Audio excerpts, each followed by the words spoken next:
Selamat datang kembali di Eksplorasi Mendalam kita. Hari ini kita punya sumber yang keren banget nih buat dibedah buku Brain Power. Misi kita kali ini menggali gimana caranya Anda bisa jaga aset terpenting Anda, ya otak itu, biar tetap oke sepanjang hidup. Kita bakal lihat gimana pilihan kita sehari-hari, cara kita mikir, itu beneran punya andil besar loh, mungkin lebih besar dari yang Anda duga. Ini bukan cuma soal genetik, tapi apa yang Anda lakukan sehari-hari. Gitu kan? Sumber ini isinya padat banget. Ada soal nutrisi, tidur, olahraga, sampai hubungan sosial juga. Lengkap deh. Tugas kita ya ini, menyaring intisari yang paling penting, paling praktis. Biar Anda dapat pemahaman, terus ada alatnya gitu buat mulai ambil kendali. Oke deh, kita mulai aja ya. Kalau ditarik satu benang merah nih, dari semua ini, intinya apa sih? Benar nyambung. Dan yang paling seru dari sumber ini tuh penekanannya soal betapa gedenya pengaruh gaya hidup kita. Apa yang Anda makan, gimana Anda gerak, lingkungan sekitar Anda. Itu semua ngaruh ke penuaan otak. Bahkan, ya mungkin lebih dominan daripada faktor keturunan loh. Wah, serius? Iya, ini kabar bagus sebenarnya. Artinya kita punya kekuatan buat proaktif, bisa ngatur gitu. Tapi perlu diingat juga, nggak ada satu resep ajaib buat semua orang. Kan tiap otak unik ya.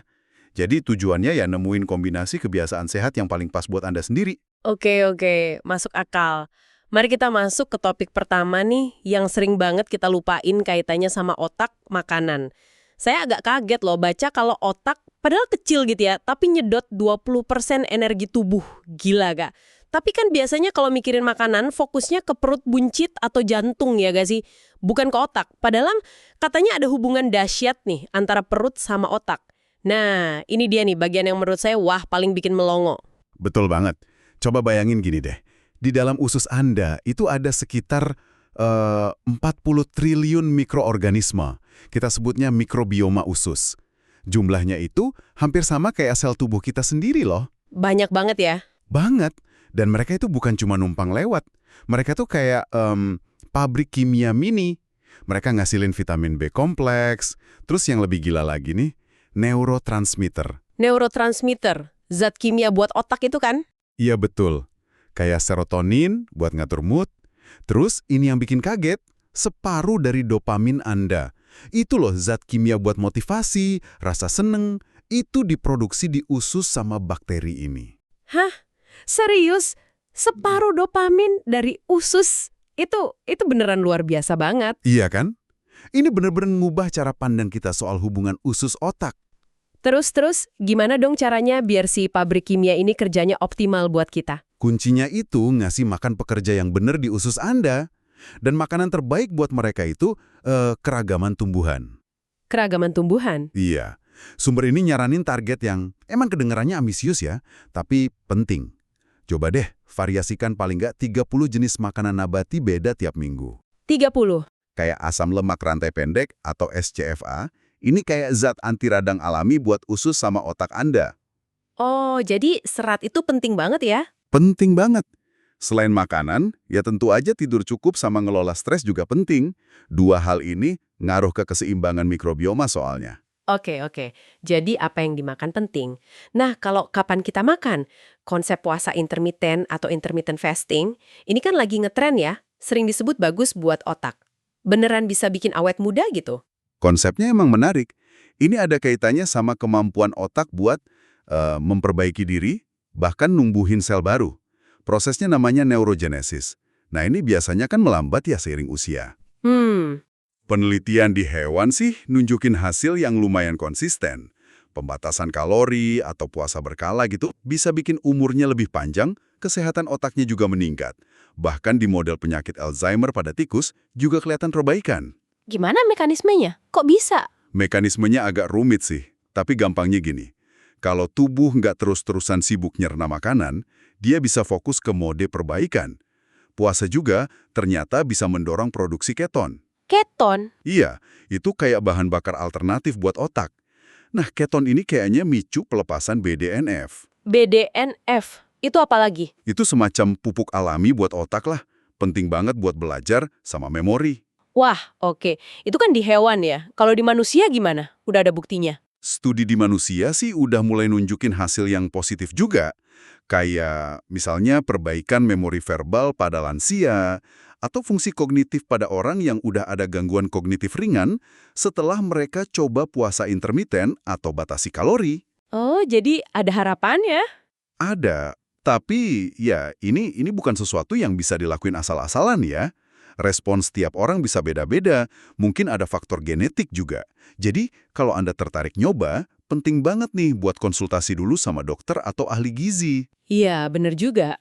Ini bukan sekedar tren diet soalnya, tapi intervensi gaya hidup yang perlu dilakuin dengan bijak. Setuju. Riset soal diet emang kompleks banget ya. Banyak faktor nyampur jadi satu. Tapi ada nggak sih pola makan umum gitu yang secara konsisten kebukti bagus buat otak? Diet Mediterania itu sering disebut-sebut. Nah, iya, diet Mediterania itu contoh bagus banget. Pola makan ini kan kaya tumbuhan, ikan berlemak, minyak zaitun, kacang-kacangan, biji-bijian. Terus rendah makanan olahan sama gula. Nah, ini secara konsisten dikaitin sama penurunan risiko stroke, depresi, sama Alzheimer. Ini bahkan sampai bikin ada bidang baru namanya psikiatri nutrisi. Oh ya. Iya, ada studi menarik namanya SMISLS Trial, itu nunjukin kalau perbaikan pola makan gaya Mediterania gitu, signifikan bantu ngurangin gejala depresi di sebagian partisipan. Wah, keren ya. Tadi disebut omega 3, kenapa sih itu penting banget? Oke, omega 3 itu lemak esensial. Artinya tubuh kita nggak bisa bikin sendiri, jadi harus dapat dari makanan. Lemak ini tuh komponen utama buat bangun membran sel otak kita. Penting banget strukturnya. Selain itu, omega 3 juga penting buat ngeredam peradangan. Kan kita udah tahu ya, peradangan itu nggak bagus buat otak. Terus masalahnya apa? Masalahnya, diet modern kita, diet ala barat gitu, seringnya kebanyakan omega 6. Dari minyak sayur olahan, daging berlemak. Tapi kurang omega 3. Rasio idealnya itu sekitar 1:2 lah, omega 3 banding omega 6. Tapi kenyataannya, wah bisa 1:20. Jauh banget. Jauh banget ya. Sumber omega 3 yang bagus apa aja? Paling bagus itu ikan berlemak kayak salmon, sarden, terus biji chia, biji rami, sama kenari juga bagus. Oke, dicatat. Ini semua kayaknya ngerucut ke satu gagasan yang lumayan provokatif ya di sumber ini, soal hubungan diet, diabetes, sama Alzheimer. Sampai ada istilah diabetes tipe 3. Maksudnya gimana tuh? Betul. Ini hipotesis yang makin kuat nih. Idenya tuh, Alzheimer itu bisa jadi semacam diabetes yang spesifik terjadinya di otak. Diabetes di otak. Gini logikanya. Otak kita kan butuh insulin biar fungsinya normal. Nah, kalau ada kondisi resistensi insulin, kayak di pradiabetes atau diabetes, sel otak jadi susah ngerespons insulin. Di sisi lain, plak amiloid yang jadi ciri khas Alzheimer itu ternyata bisa ganggu sinyal insulin ini juga. Waduh, jadi double ya masalahnya? Belum selesai. Parahnya lagi nih, enzim yang tugasnya bersih-bersih plak amiloid ini, ternyata tugasnya double. Dia juga ngatur kadar insulin. Kalau kadar insulin ketinggian terus-menerus, si enzim ini jadi sibuk ngurusin insulin. Akibatnya, tugas bersih-bersih amiloidnya jadi keteteran. Plaknya numpuk deh. Ya ampun, jadi jaga gula darah stabil lewat diet sehat itu bukan cuma buat cegah diabetes ya, tapi juga bisa jadi cara melindungi otak dari risiko Alzheimer. Bener-bener nyambung ya antara tubuh sama pikiran ini. Tepat sekali. Apa yang Anda makan itu dampaknya langsung kesehatan otak Anda. Lewat usus, lewat peradangan, lewat metabolisme gula, kompleks, tapi nyata. Oke. Dari makanan kita geser dikit ya ke pilar kesehatan lain yang nggak kalah penting. Tidur. Kita semua tahu lah ya, butuh tidur. Tapi kadang ya gitu, dianggap remeh. Padahal pas kita tidur, otak kita tuh justru lagi sibuk banget ya. Sibuk banget. Tidur itu waktu krusial buat konsolidasi memori. Konsolidasi memori. Iya, jadi kayak milihin informasi penting dari seharian itu, terus disimpan ke hard drive jangka panjang di otak. Proses ini paling banyak terjadi pas tahap tidur dalam. Namanya slow wave sleep atau SWS. Ditandain sama gelombang otak yang lambat gitu. Otak kayak muter ulang kejadian penting, nguatin koneksi saraf yang relevan, terus motongin yang nggak perlu, biar efisien. Oh gitu. Yang menarik lagi nih, tidur cukup sebelum belajar itu ternyata sama pentingnya loh kayak tidur sesudahnya. Biar informasinya nyerap optimal. Wah, baru tahu saya. Ada juga nih di buku ini disebut trik coffee nap. Minum kopi terus tidur siang. Agak aneh gak sih kedengarannya? Iya, kedengarannya emang aneh, kontraintuitif gitu ya. Tapi ada logikanya. Kafein itu kan butuh waktu sekitar 20 menitan buat mulai kerja di otak. Oke. Jadi, kalau Anda minum kopi, terus langsung tidur siang bentar aja, 15-20 menit gitu, pas Anda bangun, efek kafeinnya baru mulai kerasa. Plus, Anda juga dapat manfaat seger dari tidur siangnya itu sendiri. Jadi double efeknya. Kombinasi ini bisa efektif banget buat ningkatin kewaspadaan sama performa kognitif. Boleh dicoba nih kapan-kapan. Nah, ini nih bagian yang agak bikin deg-degan. Hubungan antara kurang tidur kronis sama resiko Alzheimer. Gimana tuh mekanismenya? Ini kayak lingkaran setan gitu sayangnya. Di satu sisi, kalau udah ada penumpukan protein beta amyloid di otak karena Alzheimer's, itu bisa ngerusak area otak yang ngatur tidur dalam SWS. Jadi tidurnya makin keganggu ya? Betul.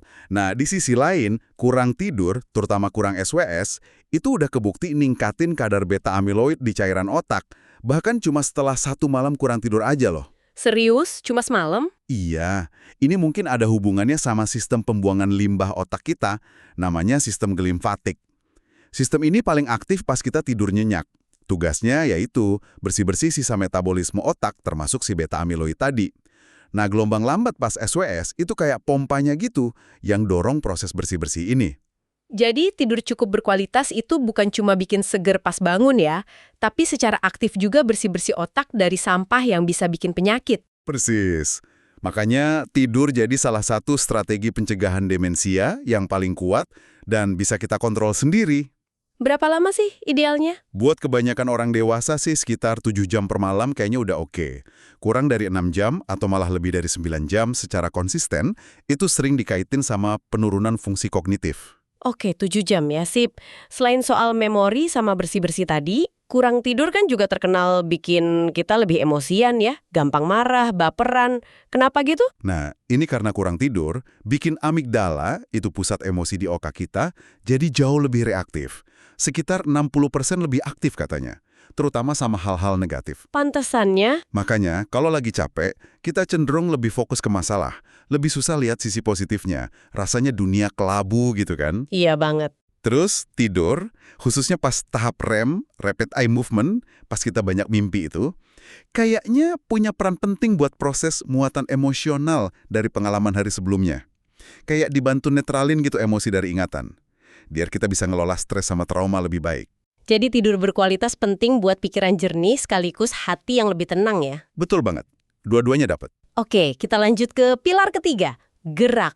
Kalau disuruh milih satu aja nih intervensi gaya hidup paling jitu buat otak, sumber ini kayaknya nunjuk olahraga deh. Kenapa sih kurang gerak itu rugi banget buat otak? Wah, iya. Soalnya olahraga itu ngasih paket komplit buat otak. Beneran deh. Pertama, jelas ya, olahraga ngelancarin aliran darah, bawa oksigen sama nutrisi penting ke otak. Kedua, dia micu pelepasan BDNF. Ingat kan pupuk otak yang tadi kita bahas? Nah, itu bikin pertumbuhan sama koneksi sel saraf makin bagus. Oke, BDNF lagi ya. Iya. Ketiga, olahraga bahkan bisa ngerangsang lahirnya sel saraf baru. Neurogenesis itu tadi, terutama di area memori kayak hippocampus. Wow. Hasilnya, olahraga itu secara konsisten kebukti bisa perbaiki mood, sering banget seefektif obat antidepresan loh, terus ngeredain cemas, nambah fokus, ningkatin kemampuan belajar, sama ngelindungin memori. Dan yang paling keren nih, olahraga itu salah satu benteng terkuat buat lawan demensia. Ada studi nunjukin otak orang yang rutin aktif fisik itu kelihatan 10 tahun lebih muda. Gila, 10 tahun lebih muda. Itu signifikan banget. Terus jenis olahraga apa nih yang paling bagus? Dan seberapa sering? Kombinasi kayaknya paling ideal deh. Jadi nggak cuma satu jenis. Latihan aerobik, kayak jalan cepat, lari, renang, sepeda, itu bagus buat jantung sama aliran darah ke otak. Udah jelas lah ya. Iya. Tapi latihan kekuatan, kayak angkat beban, push up, bahkan berkebun yang agak intensif gitu, itu juga nggak kalah penting. Udah kebukti bisa ningkatin perhatian sama memori, terutama buat lansia. Bahkan nih ya, kekuatan genggaman tangan aja, itu ada korelasinya sama fungsi kognitif. Unik kan? Baru tahu saya. Ada lagi? Ada juga indikasi kalau aktivitas yang nuntut kita adaptasi cepat, kayak main tenis atau nari gitu ya, yang open skill, itu mungkin lebih micu BDNF dibanding aktivitas yang monoton, kayak lari di treadmill, closed skill. Oh, jadi yang variatif gitu lebih bagus ya? Berapa banyak nih yang cukup? Buat manfaat mood sama kognitif secara umum sih, sekitar 30-60 menit aktivitas yang sedang aja intensitasnya, 3-5 kali seminggu, itu kayaknya udah optimal. Menariknya, kalau terlalu banyak atau terlalu intens, justru manfaat buat moodnya bisa berkurang. Oh gitu. Iya, jadi kuncinya konsisten sama moderat aja, nggak usah terlalu ngoyo. Kayak yoga atau meditasi gitu? Ada dibahas juga, yoga itu punya manfaat spesifik buat neurotransmitter penenang, GA, BA, sama struktur otak. Mindfulness atau meditasi juga bagus, tapi ya perlu diingat, ada sebagian kecil orang yang mungkin ngalamin efek samping kayak cemas. Jadi penting buat peka sama respons diri sendiri aja. Oke, lanjut ya. Ngasah pikiran nih. Banyak kan orang tergoda main brain games di HP atau tablet. Tapi sumber ini bilang bukti ilmiahnya kurang meyakinkan ya. Jadi apa dong cara yang lebih terbukti? Cara yang lebih terbukti itu ya, terus belajar hal baru. Terus tantang otak Anda sepanjang hidup, jangan berhenti belajar. Ini ada kaitannya sama konsep cadangan kognitif atau cognitive reserve. Cadangan kognitif, apa tuh? Cadangan ini nggak nyegah kerusakan fisik di otak gara-gara tua atau penyakit kayak Alzheimer, tapi dia bikin otak Anda jadi lebih tangguh ngadepinnya. Maksudnya gimana? Jadi meskipun sebenarnya udah ada masalah di otaknya, gejalanya mungkin nggak muncul atau munculnya jauh lebih lambat kalau cadangan kognitif Anda kuat. Kayak punya backup gitulah. Wah, penting banget dong ini. Terus gimana cara bangunnya? Belajar bahasa baru katanya salah satu cara terbaik ya? Buktinya emang cukup kuat sih soal bahasa ini. Kalau Anda jadi bilingual, nguasain 2 bahasa gitu, itu kayaknya ngasih latihan terus-menerus buat fungsi eksekutif otak. Fungsi eksekutif. Iya, kemampuan buat fokus, ganti-ganti tugas, nahan impuls. Soalnya otak kan harus terus milih bahasa mana yang mau dipakai, terus nekal bahasa yang satunya. Latihan mental kayak gini kayaknya bikin otak makin tahan banting. Ada buktinya? Ada. Studi di banyak negara, termasuk yang bilingualismnya bukan karena imigrasi ya, nunjukin kalau orang bilingual itu rata-rata ngalamin gejala demensia 4-5 tahun lebih lambat dibanding yang cuma bisa satu bahasa.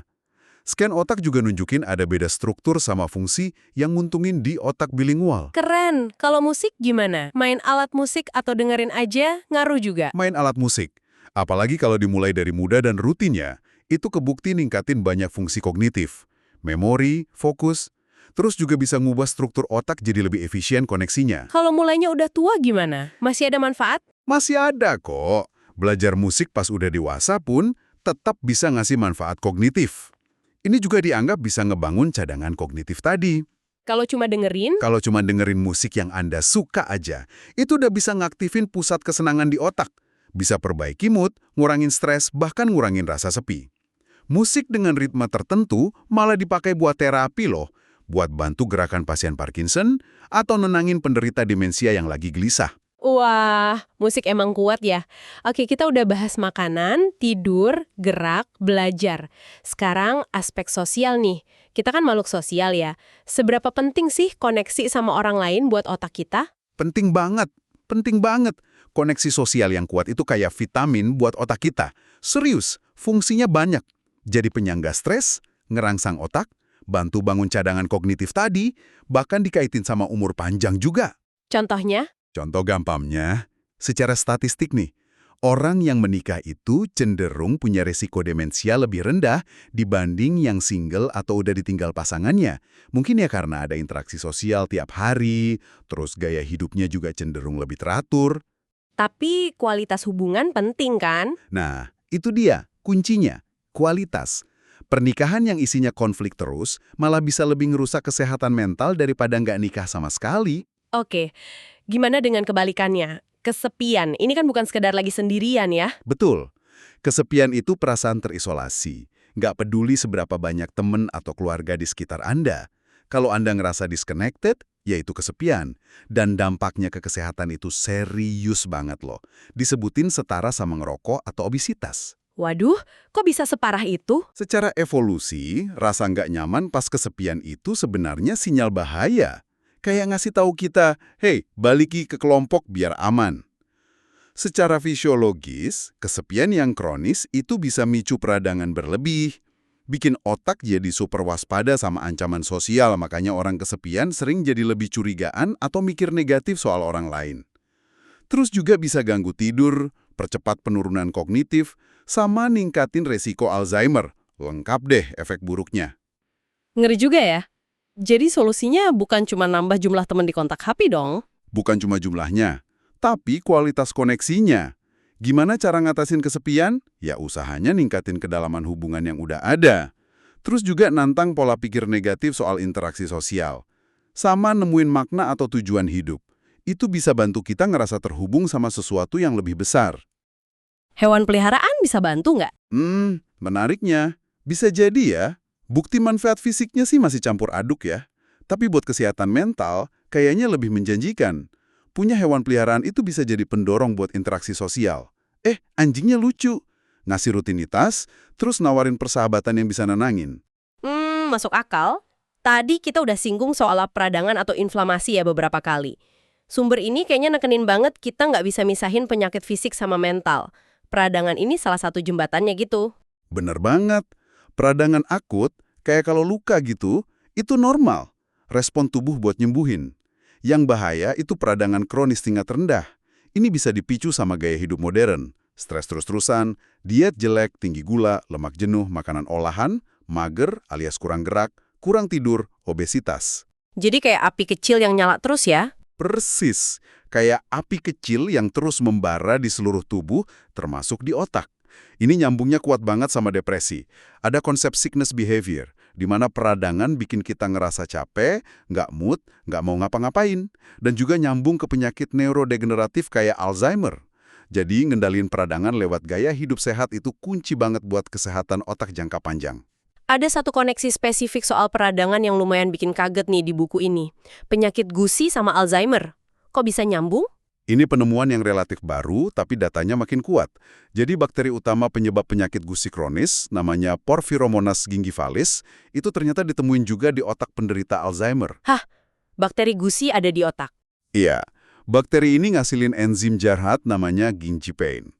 Nah, enzim ini nggak cuma ngerusak gusi, tapi kayaknya bisa juga ngerusak protein penting di otak, protein tau, yang ada kaitannya sama Alzheimer. Teorinya, bakteri dari gusi yang infeksi ini bisa masuk ke aliran darah terus nembus pertahanan otak.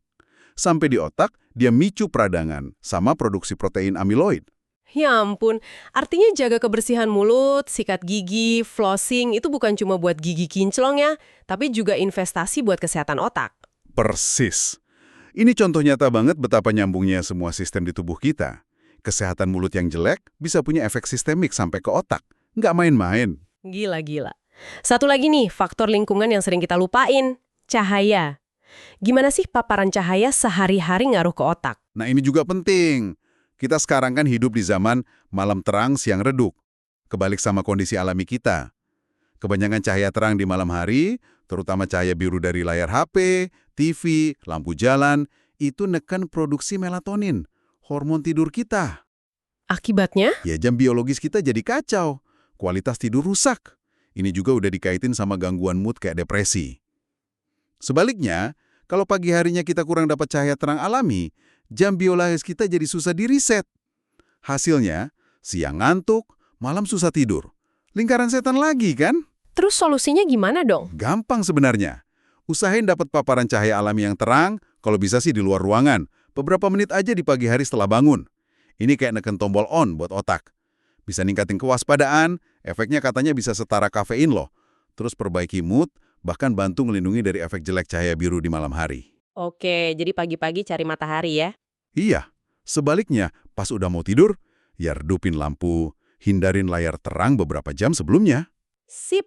Terakhir nih, kita bahas diri kita sendiri. Kepribadian, cara kita hadapi stres sama kebiasaan. Kepribadian kita ngaruh nggak sih ke kesehatan otak? Kepribadian kita yang sering diukur pakai Big Five itu, keterbukaan, kehati-hatian, ekstraversi, keramahan, sama neurotisisme, itu emang ada komponen genetiknya, tapi juga dibentuk sama lingkungan dan pengalaman hidup. Nah, sifat tertentu, kayak neurotisisme yang tinggi gampangnya, orangnya cenderung gampang cemas, sedih, marah, itu secara konsisten emang dikaitin sama resiko lebih tinggi buat masalah kesehatan mental. Bisa diubah nggak sih kepribadian itu? Kabar baiknya, bisa. Kepribadian itu nggak sekaku batu kok, bisa berubah seiring waktu, karena kejadian penting dalam hidup, atau bahkan bisa diubah secara sengaja. Lewat terapi misalnya, atau pakai teknik perilaku tertentu. Oke, ada harapan ya. Nah, soal stres nih, kita kan sering nganggap stres itu musuh nomor satu. Tapi sumber ini bilang cara kita melihat stres itu bisa ngubah dampaknya. Gimana tuh? Tepat sekali. Ini konsep keren namanya stress mindset. Kalau Anda percaya stres itu selalu buruk, selalu bikin lemah, ya dampaknya cenderung bakal lebih negatif ke Anda. Tapi kalau Anda bisa ngelihat stres itu sebagai tantangan, sesuatu yang bisa mobilisasi energi Anda, bikin Anda lebih fokus, ini namanya enhancing mindset. Respons fisiologis Anda bisa jadi lebih adaptif, performa Anda malah bisa ningkat. Caranya gimana biar punya mindset kayak gitu? Kuncinya ada 3 langkah simpel. Pertama, akui kalau Anda lagi stres. Jangan disangkal. Kedua, pahami kenapa Anda stres. Biasanya kan karena Anda peduli sama hasilnya.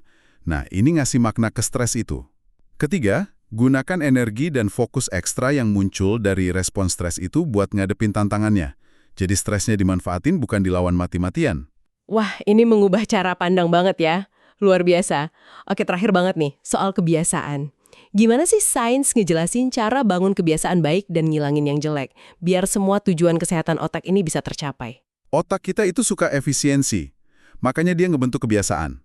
Biar perilaku jadi otomatis nggak perlu mikir lagi. Prosesnya lewat siklus. Ada isyarat, pemicunya, terus rutinitas, perilakunya, diakhiri sama hadiah, penguatnya. Kayak lingkaran gitu. Terus gimana cara bikin kebiasaan baru? Buat bikin kebiasaan baru, misalnya olahraga pagi. Coba kaitin sama isyarat yang udah ada. Misalnya, setelah sikat gigi, isyarat, langsung pakai sepatu lari, rutinitas awal. Lakuin rutinitasnya meskipun cuma 5 menit di awal. Terus pastiin ada hadiahnya. Bisa rasa puas udah olahraga, atau secangkir kopi favorit setelahnya. Kuncinya itu konsisten, terutama di awal-awal. Sumber ini bilang rata-rata butuh sekitar 66 hari biar jadi otomatis. Sama penting juga, pilih aktivitas yang Anda nikmatin, biar nggak kerasa kayak beban. Kalau ngilangin kebiasaan buruk gimana? Lebih susah kan? Lebih susah, bener. Karena udah otomatis banget.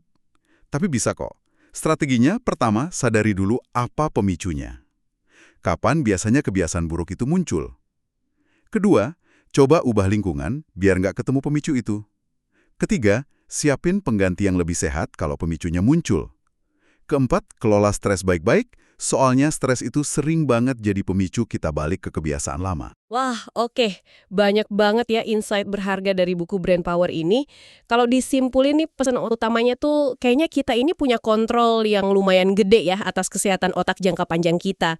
Lewat pilihan gaya hidup sehari-hari, apa yang kita makan, gimana kita tidur, gerak, belajar, nyambung sama orang lain, ngelola stres, itu semua kayak tombol-tombol yang bisa kita atur sendiri ya.